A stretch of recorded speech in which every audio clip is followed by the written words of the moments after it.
Di sebuah sekolah, seorang pengawal keselamatan sedang melakukan rondaan biasa sekitar jam 2 pagi. Namun sebaik sampai di bangunan makmal yang agak ke belakang dari pos kawalan, beliau terdengar suara hilaian ketawa seorang wanita. Beliau merasakan diri dia sedang diganggu oleh sesuatu yang bukan dari alam nyata. Beliau berwaspada dan terus membaca ayat-ayat suci.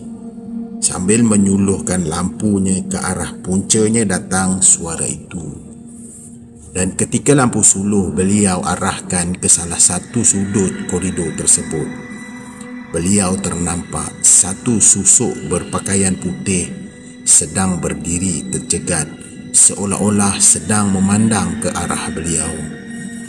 Beliau menghentikan langkahnya dan berpusing ke belakang semula untuk bersedia lari dan meminta bantuan dari seorang rakan yang berada di pos kawalan melalui walkie-talkie.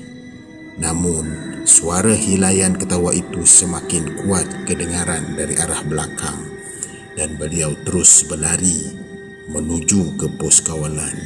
Akan tetapi, hilaian ketawa itu seolah-olah sedang mengejar beliau dari belakang. Dan sebaik saja beliau memasuki pos kawalan, rakan dia terkejut melihatkan keadaan dia. Dan sebaik pintu pos dikunci, beliau menceritakan apa yang dilalui. Dan sepanjang malam tersebut, mereka berdua tidak keluar dari pos kawalan untuk melakukan rondaan sampailah kepada pagi esoknya.